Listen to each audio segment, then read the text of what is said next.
Libro Desmond II, Objetor de Conciencia, capítulo 5, Recuerdos, parte 5. Había pasado varios días desde que zarparan de Hawái. Desmond sabía que había estado navegando bastante en zigzag como medida de precaución. También que estaban con los ojos abiertos por si veían barcos, submarinos o aviones japoneses. Una vez, cuando Desmond estaba bajo cubierta en su litera, oyó un sonido como de algo que se rasgaba debajo del barco, y alarmado se preguntó qué sería. Subió a cubierta para averiguarlo. ¿Viste eso?, le preguntaron los otros soldados. Un torpedo venía directo hacia el barco y entonces de repente cambió de dirección y pasó debajo del barco. Desmond sintió que los ángeles habían guiado el torpedo alejándolo del barco, aunque había pasado suficientemente cerca como para raspar el fondo. Aliviado, elevó una oración de gratitud a Dios. Esa noche, sobre la cubierta, se sentó sobre su cajón. El clima era agradable allá afuera, en el Pacífico, y él gozaba con sus recuerdos.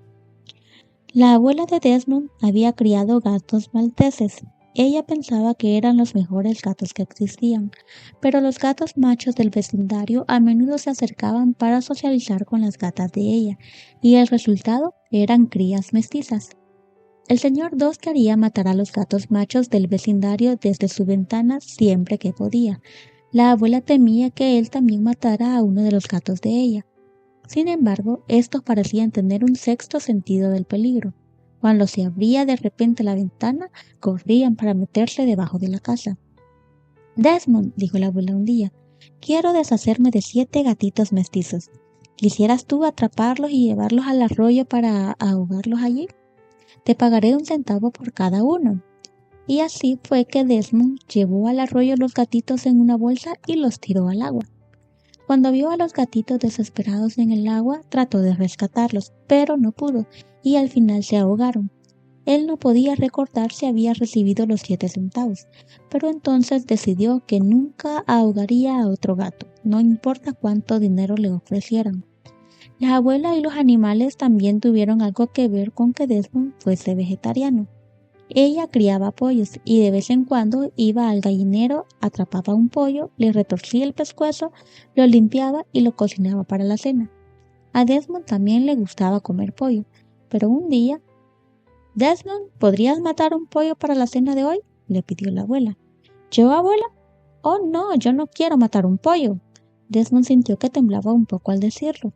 «Bueno, te gusta comerlos, ¿verdad? Si puedes comerlos, puedes matarlos», respondió la abuela.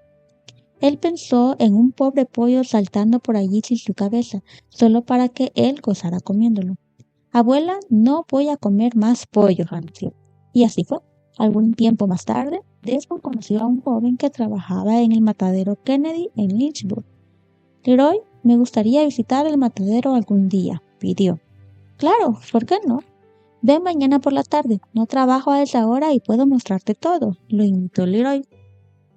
Desmond llegó a la hora convenida. Más tarde dijo que se quedó absolutamente impactado con lo que vio.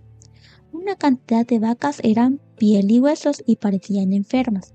Una hasta tenía una pata quebrada. Sin embargo, la empujaron con las otras y la mataron. Los cerdos eran tratados aún peor. Se sentía mal por los animales.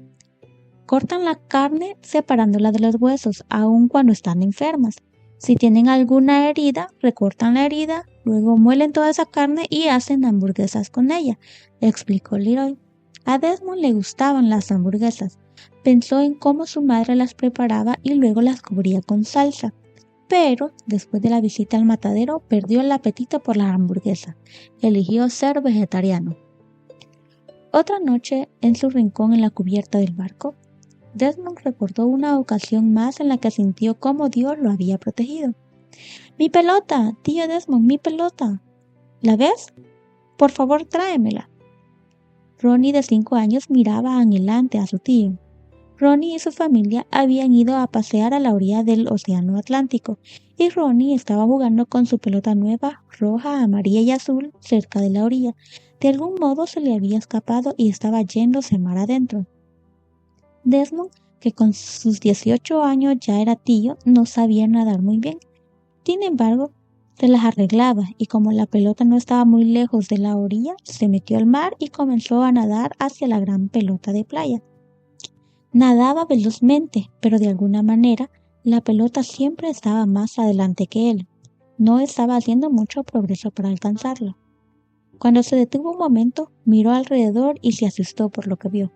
Estaba mucho más lejos de la orilla de lo que pensaba. De repente se dio cuenta de que la marea estaba bajando. Por eso, la pelota siempre iba más adelante que él. Y también por esa razón, él había ido tan lejos en tan poco tiempo. ¿Y ahora qué debo hacer?, se preguntó a sí mismo. Se dio cuenta de que nadar de regreso contra la marea sería imposible. Además, ya estaba bastante cansado. Su única esperanza era alcanzar la pelota y usarla como una especie de salvavidas para mantenerse a flote, pero no lograba alcanzarla. Desmond estaba acostumbrado a orar acerca de las cosas, pero nunca había estado frente a esta clase de problemas antes. «Señor, ayúdame», rogó. Volvió a mirar a su alrededor y allí estaba la pelota, todavía flotando un poco más adelante que él. Luego notó algo que no había visto antes: un bote. Era un pequeño bote pesquero con motor. Dos hombres parecían estar recogiendo sus avíos de pesca y preparándose para adentrarse más en el océano.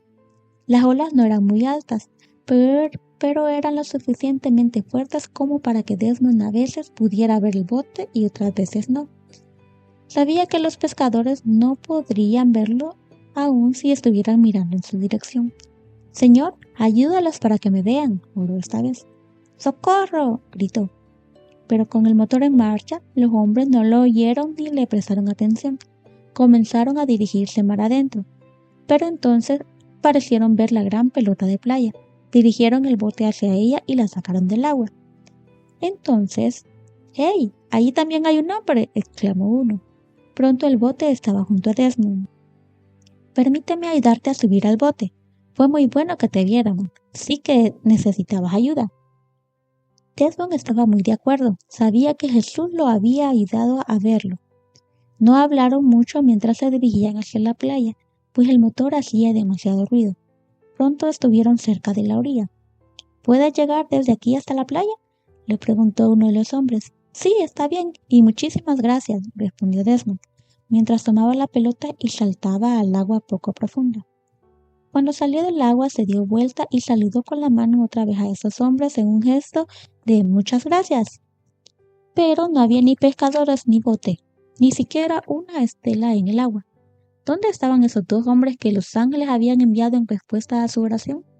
Cuanto más pensaba Desmond en esa experiencia, más se convencía de que habían sido ángeles. Mirando al mar oscuro, Desmond pensaba que el tiempo que debían pasar viajando ya se estaba terminando.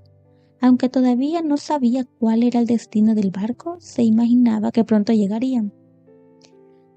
Sus recuerdos también avanzaron en el tiempo y se concentró en sucesos más recientes. Después de trabajar en la compañía maderera Lynchburg durante un año, trabajó para la ciudad por un tiempo. Recordó cómo él y otros obreros en un día muy frío habían hecho un fuego que al final no les ayudaba porque el frío era extremo. Antes ese día, el pico que usaba se le había escapado del costado de la zanja helada en la que trabajaban y había caído sobre su pie, pero no le dolió y ni siquiera sangró del frío que hacía. Finalmente, el último lugar en el que había trabajado antes de ser reclutado por el ejército eran los astilleros en Newport News, en Virginia. Aún antes de que se iniciara la Segunda Guerra Mundial, el astillero estaba remodelando, renovando y reconstruyendo barcos para ser usados por los militares. Algunos de los navíos habían sido transatlánticos de lujo, y Desmond recordaba cómo habían arrancado todo lo suntuoso, como las alfombras y los muebles de los camarotes, para dejar pisos desnudos y cabinas vacías. Las llenaron con literas de lona para los hombres, luego de lo cual quedaba un espacio muy limitado para cada soldado. También pensó en los navíos más famosos que había visto y para los que había desempeñado tareas en el astillero. Había trabajado 2 veces en el América, el barco de esplendor más grande del país. La primera vez eliminaron todo lo lujoso. 2 meses más tarde entró de nuevo para recibir más alteraciones. Esta vez cerraron las cubiertas de modo que pudiera haber más camastros para alojar soldados. Cada tanto, Desmond veía el USS Hornet, que había sido transformado en un portaaviones. Por ese tiempo vivía con el pastor Harry Gray y dos de sus hijos eran electricistas en el Hornet. Desmond lo veía cada día cuando pasaba para ir hasta donde estaba el Indiana, que era el que le tocaba en ese momento. «Me gustaría ver ese barco grande en el que estás trabajando», le dijo a Jimmy Gray un día.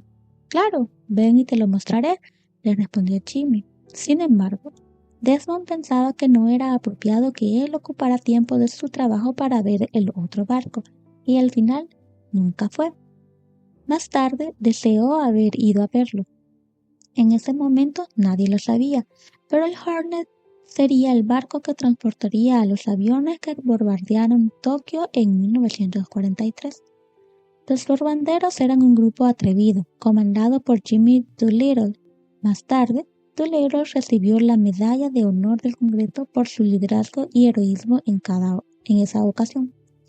Como Dawes y Doolittle estaban muy cerca en el orden alfabético, Desmond a menudo almorzaba con Jimmy Doolittle en ciertas celebraciones militares. Para cuando partieron de Hawái, Desmond ya había estado en el ejército por aproximadamente 2 años y medio.